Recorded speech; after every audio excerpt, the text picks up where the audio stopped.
Assalamualaikum warahmatullahi wabarakatuh. Berjumpa kembali di channel ini. Salam sejahtera untuk kita semua, Bapak Ibu PNS, terutama yang bekerja di perkotaan. Berikut akan saya sampaikan informasi terbaru terkait dengan strategi fiskal belanja daerah, yang mana ke depan Bapak Ibu sekalian sesuai dengan RAPBD ada dua langkah yang ditempuh oleh pemerintah yang berimbas kepada Bapak Ibu sekalian. Namun sebelumnya, kepada Bapak dan Ibu yang baru bergabung di channel ini atau yang belum mendukung channel ini, mohon bantuannya Bapak Ibu sekalian untuk mendukung channel ini dengan cara subscribe dan aktifkan loncengnya untuk mendapatkan informasi-informasi terbaru dari channel Profesi Guru.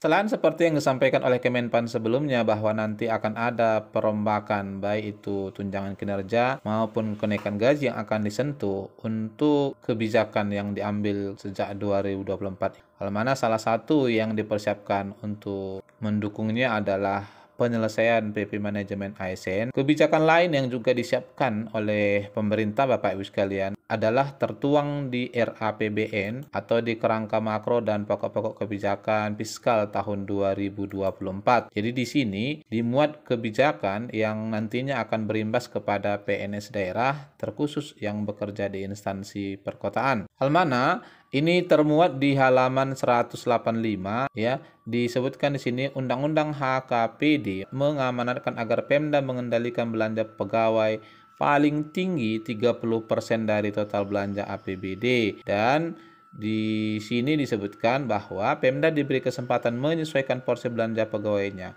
paling lama 5 tahun atau maksimal tahun 2027. Ini Bapak Ibu sekalian diberikan data terkait dengan distribusi daerah berdasarkan rata-rata rasio belanja pegawai terhadap total belanja tahun-tahun sebelumnya. Untuk daerah yang belanjanya di atas 45% ini untuk provinsi sudah tidak ada, namun kabupaten masih ada 37 ya.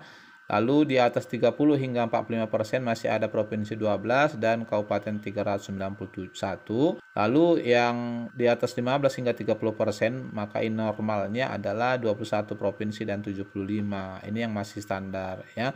Oleh karena itu disebutkan di sini strategi kebijakan fiskal daerah tahun 2024 guna mendorong pengendalian belanja pegawai dan meningkatkan kualitas belanja di daerah antara lain. Yang pertama nanti yang dia ambil sesuai dengan apa yang disampaikan Kemenpan tadi adalah mendorong efisiensi belanja pegawai di daerah. Diperlukan restrukturisasi belanja pegawai yang nantinya hanya mencakup gaji dan tunjangan melekat, tunjangan kinerja daerah, serta iuran pensiun dan JKN. Jadi di sini kita perhatikan akan ada restrukturisasi belanja ya.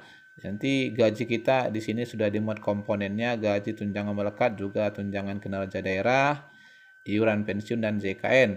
Yang menjadi poin utama terkait ini Bapak Ibu sekalian adalah di opsi di kedua, selain dari sisi penghematan komponen belanja pegawai, Pemda diharapkan untuk melakukan penyesuaian kebijakan kepegawaian di daerah sehingga dapat menekan kos belanja pegawai yang tinggi.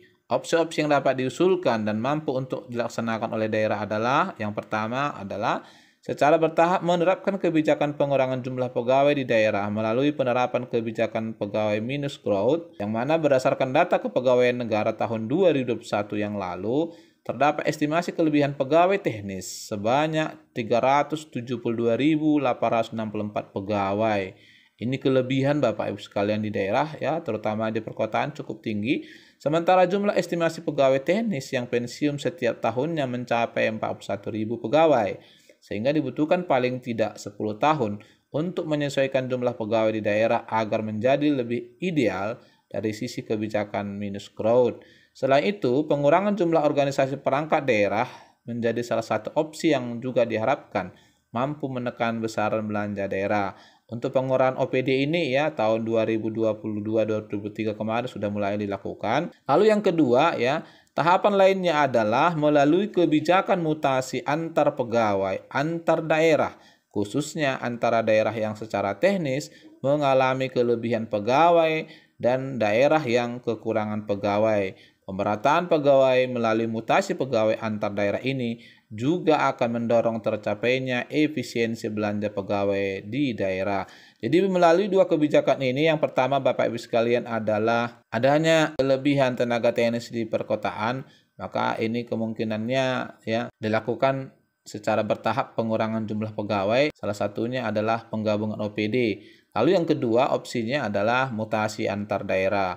Sehingga barangkali untuk menekan salah satu belanja pegawai ini selain perombakan tunjangan kinerja adalah dengan melakukan mutasi ya. Nah, oleh karena itu bagi Bapak Ibu yang bekerja di daerah ini tentunya bisa melihat bagaimana struktur organisasi Bapak Ibu di instansinya, apakah untuk jabatan fungsional atau jabatan administrasi di instansi Bapak Ibu berlebih. Ini juga tentunya ya menjadi bahan perhatian bagi Bapak Ibu sebelum nanti adanya mutasi ya. Bapak Ibu bisa terlebih dahulu mengurus untuk daerah yang mungkin daerah tersebut lebih dekat ke tempat tinggal Bapak Ibu sekalian. Nah, barangkali ini informasi yang saya sampaikan Bapak Ibu sekalian, semoga bermanfaat. Wassalamualaikum warahmatullahi wabarakatuh.